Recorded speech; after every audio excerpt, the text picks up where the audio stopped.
Oke, assalamualaikum warahmatullahi wabarakatuh. Alhamdulillahirobbilalamin.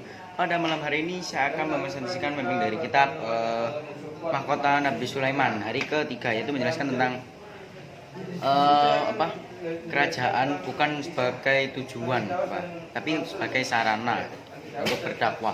Nah, jadi yang kedua itu tentang mukjizat Nabi Sulaiman. Nah, yang pertama tadi yang kerajaan yang megah itu sebagai sarana bukan sebagai tujuan itu. Jadi kan ini jangan dengerin. Nah, jadi kenapa sebagai dijadikan sarana kerajaannya? Karena pada zaman Nabi Sulaiman itu apa ya?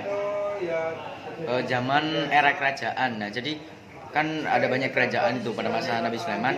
Itu rajanya ada yang zolim, ada yang sombong, ya pokoknya macam-macam yang nggak baik-baik. Nah, tapi Nabi Sulaiman ini berbeda. Dia menjadikan kerajaannya itu sebagai sarana untuk berdakwah, bukan untuk yang kebaiknya gitu. Nah, terus Nabi Sulaiman itu juga tujuannya yang berdakwah karena kan tadi kerajaannya sebagai sarana, tujuan untuk berdakwah. Nah, tapi kan yang orang-orang ya yang raja-raja lainnya itu tujuannya untuk dunia pokoknya gitu, dunia. Nah, gitu. Oke, lanjut. Terus Nabi Sulaiman soalnya juga ada pernah berdoa di Quran surat Sot ayat berapa gitu? Belum tahu, ada di buku. Nah, ya artinya pokoknya sama. Jadi kenapa menjadikan kerajaan sebagai sarana bukan sebagai tujuan?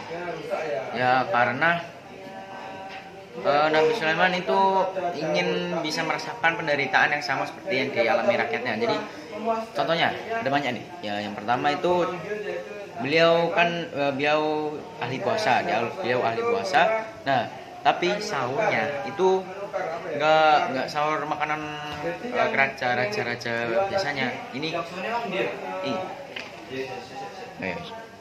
Nah, itu sahurnya pakai roti gandum. Jadi sederhana sekali. Nah, terus juga karena ya rakyatnya ada yang tahu, wahai Nabiullah, kenapa engkau memakan hanya roti gandum saja sahurnya? Nah, kemudian dijawab, karena agar aku dapat merasakan penderitaan rakyatku. Nah, gitu. Karena kan ya itulah raja yang sangat tepat.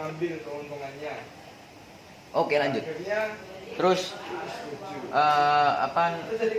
yang mujizatnya itu bahwa Nabi Sulaiman kan kerajaan yang megah, terus menguasai para jin, terus bisa bicara sama hewan, tumbuhan, angin, ya dan banyak lah. Itu tentang mujizat Nabi Sulaiman. Nah, kemudian bahwa Nabi Sulaiman ini tidak hanya sebagai raja yang kaya raya, tapi dia juga sebagai pokoknya memperluas kekuasaan gitu ya.